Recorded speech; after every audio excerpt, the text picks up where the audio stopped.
हिमाचल प्रदेश के 3 निर्दलीय विधायकों के इस्तीफे का मामला लटक गया है। हाई कोर्ट ने मामले को लेकर 30 अप्रैल को बहस पूरी होने पर फैसला सुरक्षित रखा था, जिस पर आज हाई कोर्ट की डबल बेंच मुख्य न्यायाधीश MS रामचंद्र राव और ज्योत्सना रिवालदुआ की अदालत ने फैसला सुनाया। दोनों जजों का इस मामले को लेकर अलग अलग मत है, जिस पर अब मामले को तीसरे जज की राय के लिए रेफर कर दिया गया है, जिनकी राय के बाद फैसला हो। हाई कोर्ट के एडवोकेट जनरल अनूप रतन ने बताया कि निर्दलीय विधायकों के इस्तीफे को लेकर मुख्य न्यायाधीश और ज्योत्सना रिवालदुआ के अलग अलग मत हैं।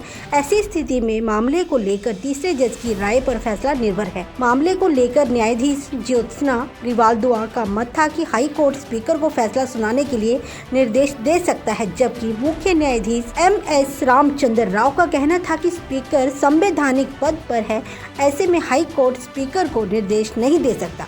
अलग मत होने के चलते इसलिए अब तीसरे जज की राय पर फैसला निर्भर है। नूरपुर से बिने महाजन की रिपोर्ट, AMI न्यूज़ हिमाचल। देखिए, जो इंडिपेंडेंट विधायकों ने हाई कोर्ट में याचिका दायर की थी कि हमारे रेजिग्नेशन को एक्सेप्ट किया जाए और उन रेजिग्नेशंस को हाई कोर्ट ही एक्सेप्ट कर ले, ना कि क्योंकि स्पीकर एक्सेप्ट नहीं कर रहे हैं, उस याचिका पर आज उच्च न्यायालय ने अपना फैसला सुनाया। न्यायालय एक प्रश्न की जो याचिकाकर्ताओं की न्यायालय से गुहार थी, प्रेयर थी कि हमारे रेजिग्नेशन उच्च न्यायालय ही स्वीकार कर ले, उस प्रेयर को हाई कोर्ट ने रिजेक्ट कर दिया है। उन्होंने कहा है कि हाई कोर्ट इस प्रेयर को स्वीकार नहीं कर सकता है। परंतु दूसरी तरफ उच्च न्यायालय में एक डाइसेंटिंग व्यू आया है दोनों माननीय न्यायाधीशों में। डाइसेंटिंग हिंदी के मीडिया के लिए कि उन दोनों का एक विभिन्न व्यू विचार रखे हैं कि क्या हाई कोर्ट माननीय स्पीकर को ये निर्देश दे सकता है कि वो रेजिग्नेशन को कब स्वीकार करें, कितनी जल्दी स्वीकार करें और कैसे स्वीकार करें।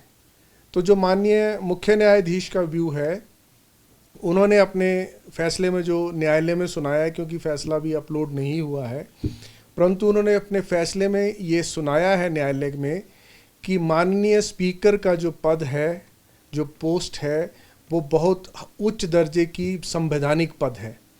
क्योंकि ये एक संवैधानिक पद है, तो हाई कोर्ट किसी भी प्रकार से संवैधानिक संस्था को ये निर्देश नहीं दे सकता कि इन स्पीकर इन मामलों पर फैसला कैसे लें।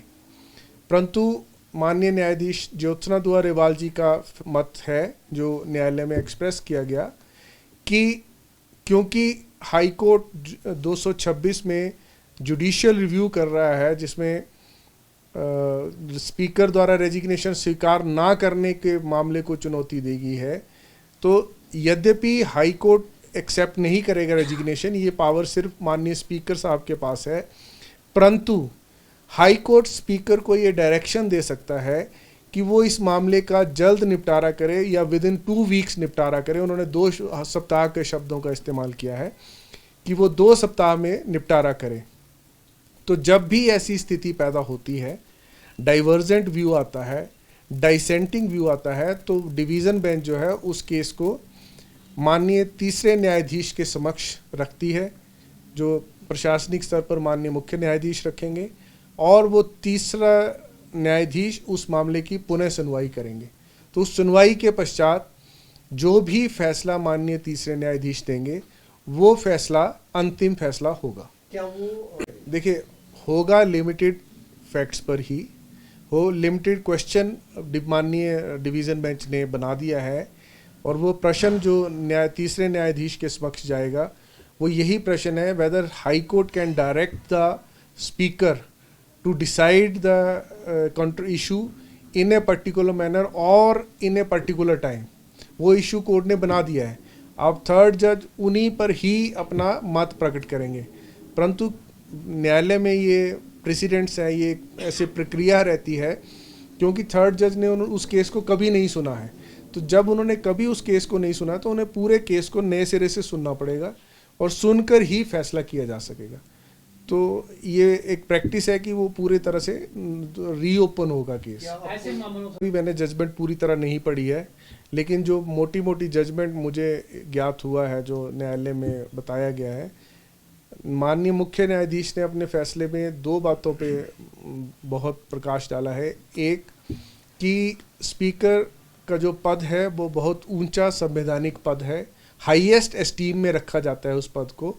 इस कारण इस गरिमा में पद को हाई कोर्ट डायरेक्शन नहीं दे सकता है, उन्होंने ये बहुत स्पष्ट किया है। परंतु जो जस्टिस ज्योत्सना दुआ रेवाल जी की जजमेंट है वो उसमें उन्होंने ज़्यादा एक्सप्लेन नहीं किया, तो वो अभी हमें पता नहीं चल पाया।